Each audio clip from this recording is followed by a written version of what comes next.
This is our twin engine Corsa.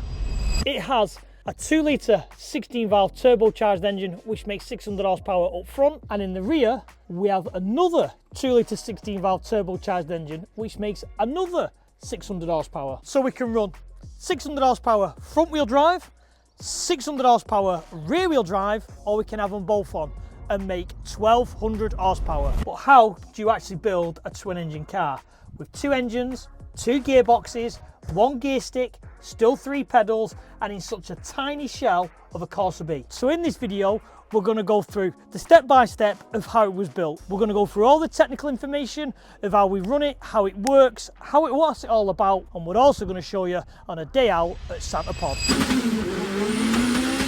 I think there's going to be a race laid on today. Father versus son. So it all started with the Max Power era, where I built what we know as today as the OG V6 Black Corsa, which my son now owns. That has full wide arch motorsport back kit, 18-inch RL7 wheels, and it ended up with a 3 litre V6 on nitrous.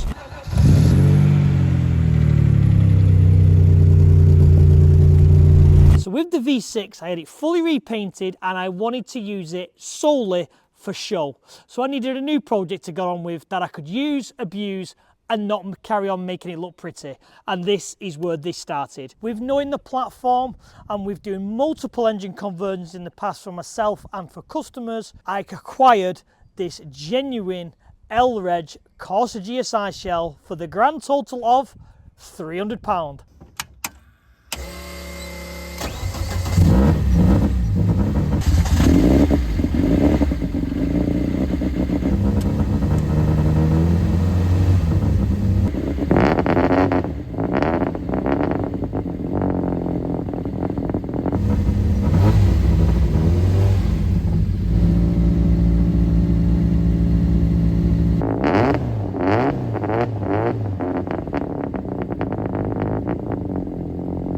So 15 years ago, when you're buying shells to do projects with for £300, you never do any checks. So I know none of the history of this car, I know none of the backstory of the shell, but what we're going to do is, we're going to get on CarVertical. Let's hope there's no markers. Can you imagine?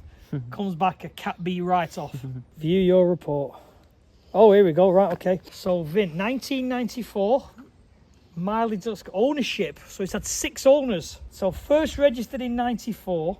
Then it was sold in 95, then 95 to 99, so that would have been the person who left it on the side of the road that I've seen pictures of. 4th owner, 2002, which would have been the time I would have seen it in the performance shop with a friend of mine who was going to build it. 2004, 2006.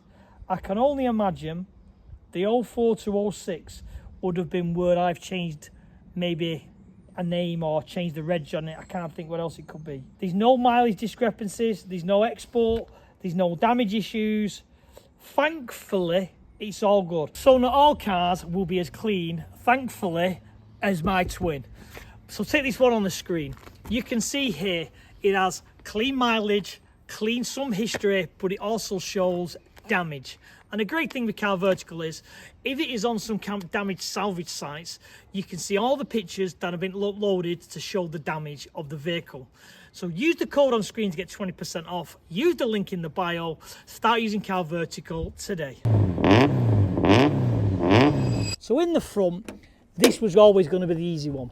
This is obviously the 2 litre 16 valve turbocharged engine. Mounts were off the shelf back in the day. Basically, this front mount, you would use the stock mounts on the gearbox, that was your engine in. The drive shafts came from the likes of a Cavalier or Calibra Turbo, and you would move the circlip groove in to shorten the CVs, and then they would just bolt up with factory CV joints. Then the externals of the engines are all custom made. We made a full one-off exhaust manifold, we made a full one-off inlet manifold based around the cast plenum from a company called Integrated Engineering. The engine is fully forged, steel rods, forged pistons, Wasner. It's on 1mm oversized valves, solid lifters, custom profile cams. But as I said, this was the easy part, and this is the hard part. So where do you even start? We clamped the shell to a jig We then knew the shell wouldn't move. We cut all the floor back section out, so there was just a large space. We also cut out the back panel, which basically made it easier to get in, to get out, and to work. The next step was obviously the space frame section. We mounted the main hoop onto the front part of the shell, which wasn't obviously being cut away. Well, then it was all about the wheels and the geometry. What we actually did was we got a full wheel, hub, knuckle and suspension leg in the arch, so it looked visually right on the jig. We ratchet strapped it to the jig, which then gave us the mounting points for the shocker tops. And the key to all these type of space frames is build-in adjustment. So we knew it was somewhere near, but we made sure there was enough adjustment. If there was something slightly out, slightly twisted, it could be adjusted back true. So that gave us a basic space framed design. And then if you've watched other videos we've done, it's all about the drive shaft angles.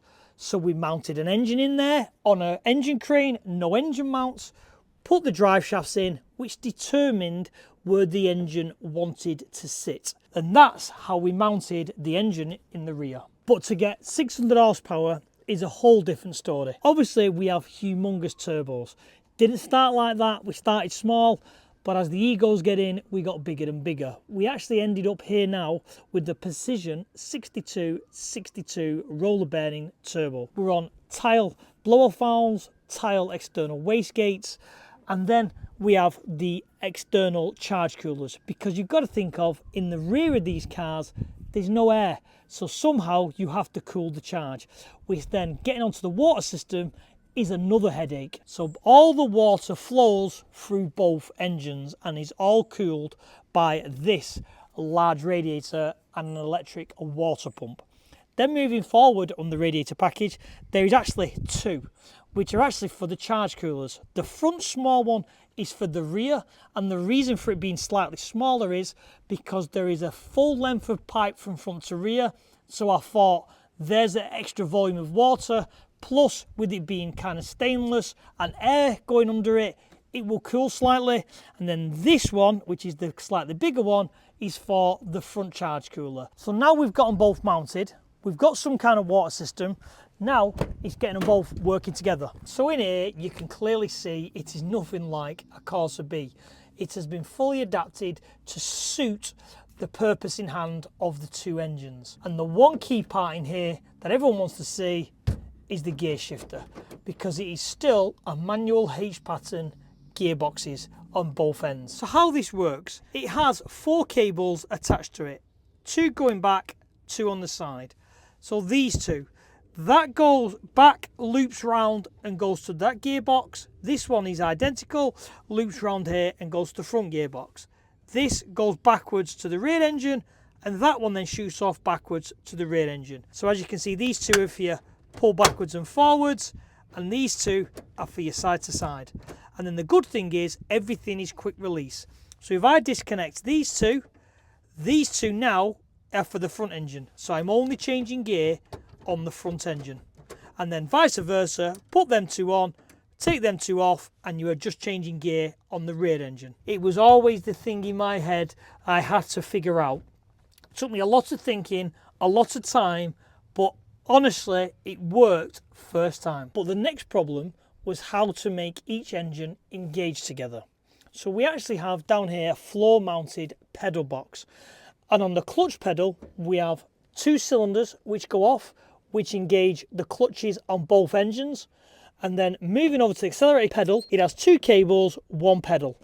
The difficult part with the accelerator pedal is you need them to have the same amount of tension on both engines, otherwise they do sometimes rev out of sync. The car is actually on 2 ECUs, and unfortunately they are the Achilles heel of this car at the moment. It is on a pair of Omex 600s.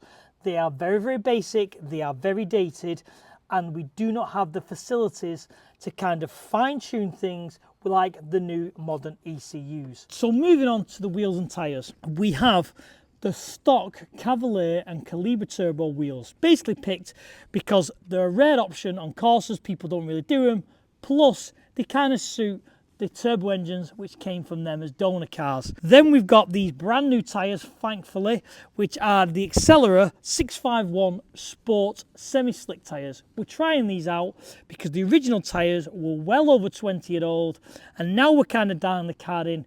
We do want to go a bit faster and we need a bit more grip. Brakes are 256mm discs off like an Astra, but they are on Wilwood 4-pots all round. The exhaust system confuses a lot of people on this car because from the rear you see the exhaust tube coming off the turbo, and then you see the exhaust tip down on this side. But actually that exhaust tip is for the front engine. The rear exhaust runs down this side, along the back panel and down there. Now the thing with this was, I did that because I wanted it to be a little bit sleeper looking with only one tailpipe. But later down the development, we actually found the exhaust gases that was blowing down on the floor because it had no tip on, was causing the corner to go slightly light and was causing us issues. So we put this small extension on, which makes the exhaust gases fly out the rear and not hitting the floor. The reason why we've kept it dinted and chipped is because no one believed that the exhaust gases hitting the floor could cause a problem. But when we ran at Santa Pod, the car ran straight as an arrow, and as soon as that tip fell off, it started to wave. So we're keeping it as a souvenir and a nod to the guy who put in the comments, put a tip on, pointing outwards, because you're going light on this corner. Do not build a twin engine car if you want to go fast. You can go faster, easier, cheaper, and far simpler with the single engined front car. These, in my opinion, are for the engineering minded people who can give or take the driving, who want the biggest project they can. They enjoy fault finding tasks, they enjoy the development work. A twin engine car is then the thing for you. The other downside of these cars are they have technically very little resale value. They are worth more in parts as they are as selling the car as a full one. The reason for that is, who can fix it? Who can maintain it? Who knows what's off what? Who knows the development that's got into it? And even now when we're racing this thing, there is certain quirky things that we have to do just to basically make it happy so we can get runs in, so it'll drive right. Watching specific temperatures, we have specific noises when something's not happy. That is from 10 years of development work, of working with this car. But I can honestly say, as much as it is the bane of my life, as much as it does take all my money off me, as much as it does take so much time to maintain and babysit, I love this car. It is an extension of my personality, it's an extension of who I am, and I would not change this build for the world.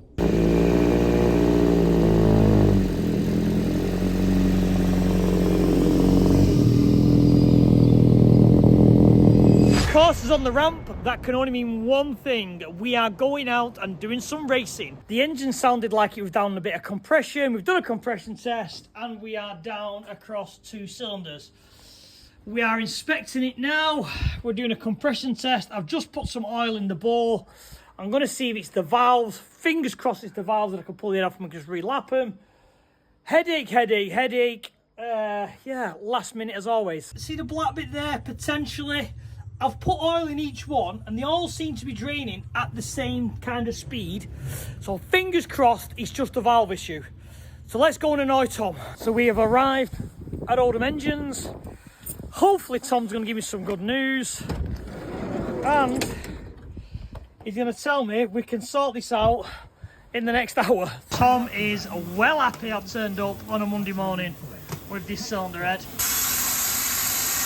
Bob on.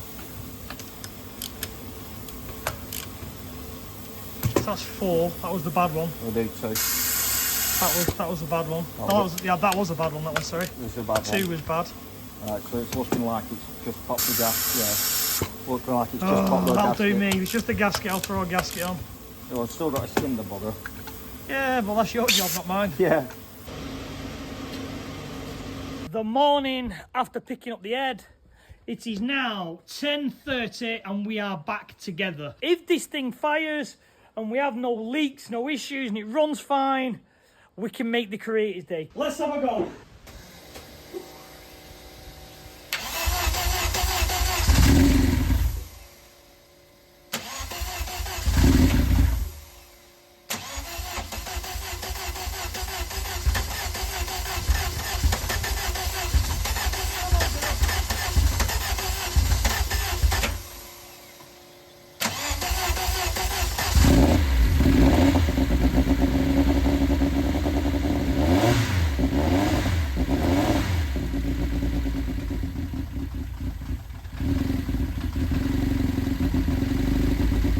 So people ask, what fuel do we run in the Twin?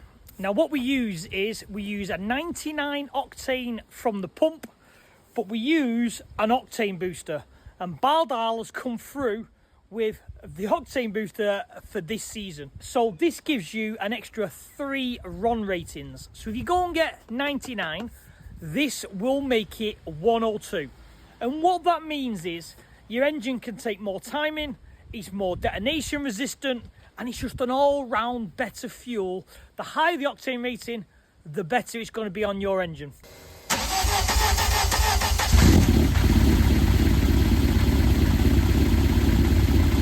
So far, so good. And all I'm doing is watching the ECU data, and we're just watching it warm up, make sure the water system's happy. I am happy to load it on the trailer and get on the road. Let's get it to Santa Pod, and fingers crossed we can make a pass. So we've got to Santa Pod. After the battles for a few days to get the engine sorted out, we're here. We've done no testing, we've just warmed it up and cooled it down and made sure it doesn't leak fluid. It seems all right. I've not been anywhere in this and I've not put my foot down since I was here last year.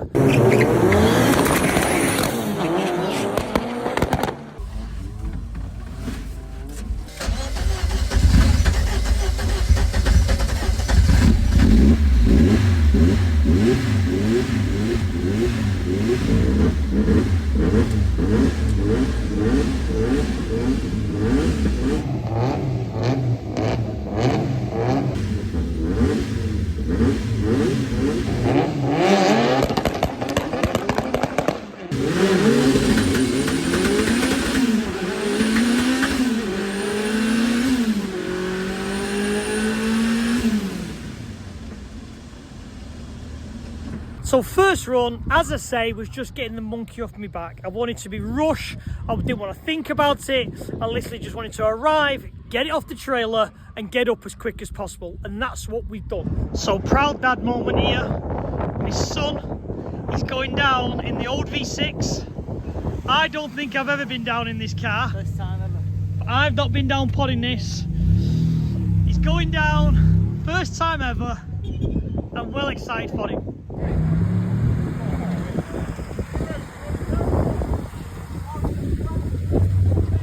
Just pull up. First time down. This is the daunting moment now that people don't see, of when you look up the strip and you see how long it is and you're like, wow.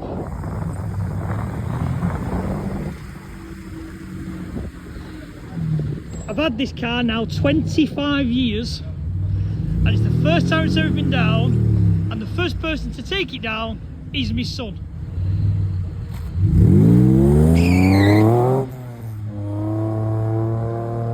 Struggling.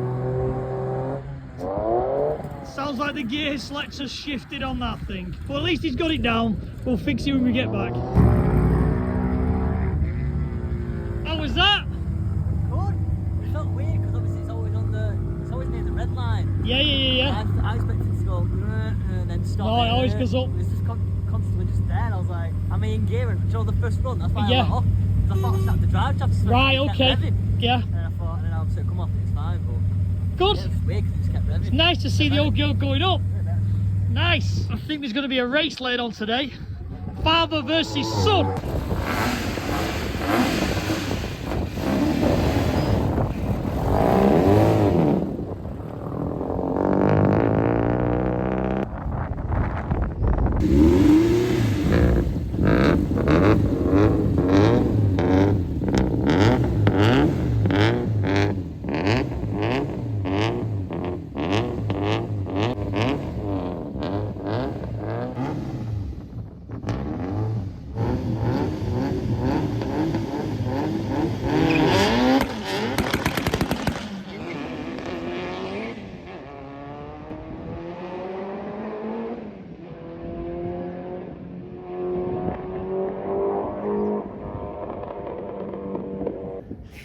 How was it?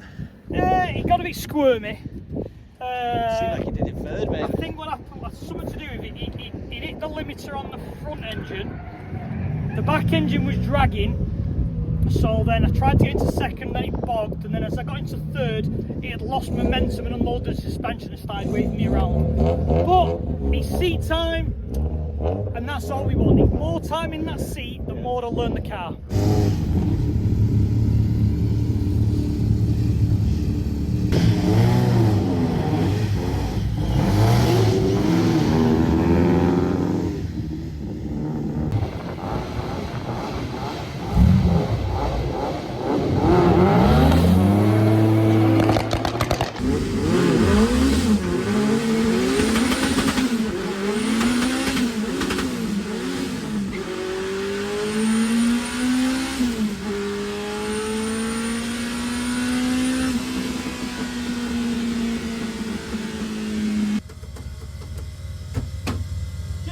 Hot. What? Did it?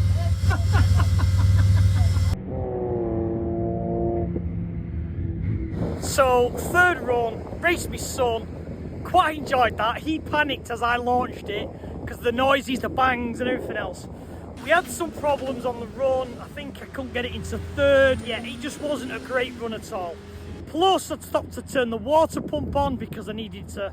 Long story, water pump weren't on, so as I got to the top of the run, I panicked in my head because I saw the temperature slowly rising. Unfortunately, no PBs as yet. We keep scraping them 11s, and the thing is, it's the point of you're so close to a PB and it keeps fighting you, and that's the addiction. So if you enjoyed that and you want to see more crazy builds, you want to see what the next build is, that's going to get my brain going, click on the channel because there's so much more to come. So take care guys, I'll see you on the next video. I hope you enjoyed that.